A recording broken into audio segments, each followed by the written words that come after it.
राधे कृष्ण दोस्तों, अनेक बार अपने परिजन द्वारा ही ठाकुर जी की अवहेलना होती है, या मानो आज हर जगह जहां अज्ञान है, अहंकार है, वहां ठाकुर जी के लिए द्वेष की बातें की जाती है। तो उनसे हमें एक प्रश्न करना चाहिए कि क्या तुम अपने माँ बाप की निंदा करोगे क्या?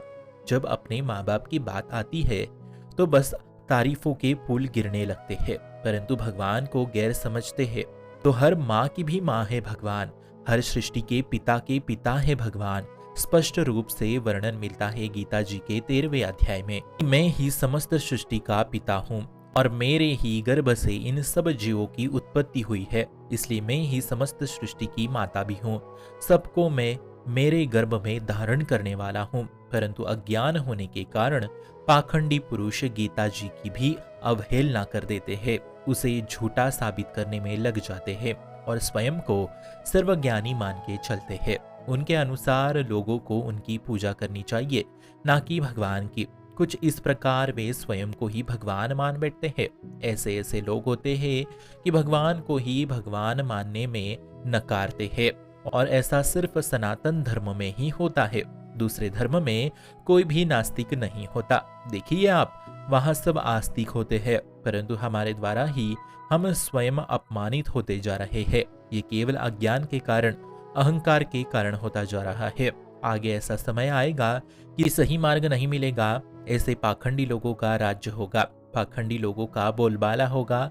अगर सही बात शास्त्र की कहोगे तो तुम्हारी हत्या की जाएगी और उनका झंडा लहराएगा। ये सब धन के बलबूते होगा, और जो सही बोलेगा उसको पीट दिया जाएगा, उसकी कोई बात नहीं सुनेगा। ये समय आएगा या आ चुका है। आज अनेक साधुओं को सरेआम मारा जा रहा है। ये हो रहा है, फिर भी उनके प्रति कोई कार्रवाई नहीं हो रही है। ये समय आ चुका है।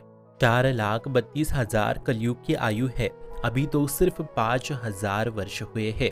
जो अधम ठाकुर जी के प्रति बोल दे वो क्या हो सकता है? ठाकुर जी पर ब्रह्म परमात्मा की प्रतिष्ठा है। ठाकुर जी बड़े बड़े ज्ञानियों के ज्ञान को अतृप्त कर दिया, वो है ठाकुर जी। पता नहीं कैसा अज्ञान पैदा हुआ है कि ठाकुर के नाम धाम लीला रूप वेदों की निंदा करते हैं। अब सच्ची मानिए, भगवान का द्वेष करोगे तो माया सिर्फ ठाकुर की पत्नी है, माया पति है श्री कृष्ण।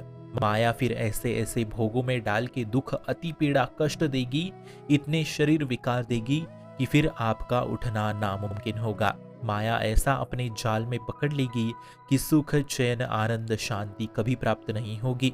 तथा गरुड़ पुराण के अनुसार जो हरि के प्रतिकूल होता है उसे 64 लाख बिच्छुएं काटने जितना दर्द मात्र प्राण त्यागते समय हो जाता है, और जीवन भर उसे बेहद ही दुख दर्द से गुजरना पड़ता है। सभी मनुष्यों की सत्ता ही श्री कृष्ण से है, किसी जीव का किंचन मात्र अस्तित्व नहीं है। जैसे गुस्सेल बालक माँ बाप से कहता है कि आपने मेरे लिए क्या किया, पर सत्य तो यही है कि उसके माँ बाप के द्वारा ही उसका जन्म हुआ है। उसके रोम रोम में माँ बाप का खून बह रहा है, और वो कहता है आपने मेरे लिए क्या किया। तो ठीक इसी प्रकार माँ बाप के भी माँ बाप श्री कृष्ण है। ऐसे समस्त जीवन शक्ति, ऊर्जा शक्ति, चैतन्य शक्ति सब श्री कृष्ण की है। और ऐसे प्रभु की निंदा, द्वेष करोगे तो सुन लो, स्वयं श्री कृष्ण इसके ऊपर श्रीमद् भागवत गीता जी के 16वें अध्याय के 19वें श्लोक में कह रहे हैं कि मुझसे द्वेष करने वाले पापियों को, पुरकर्मी नराधमों को मैं स्वयं वासुदेव श्री कृष्ण योगेश्वर उन्हें आसुरी योनियों में गिराकर उसे आसुरी नरक में युगों युगों तक गिरा के रखता हूँ। ऐसा स्वयं प्रभु 16वें अध्याय के 19वें श्लोक में कह रहे हैं। तथा जो स्वयं को भगवान मान के मेरी निंदा करता है उसे भी मैं आसुरी नरक में गिराऊंगा। ऐसा 16वें अध्याय के 13वें 14वें श्लोक में कहा गया है। इसलिए भगवत पारायण रहे, यही आपके लिए कर्म है। शुभम भवतु कल्याणमोस्तु।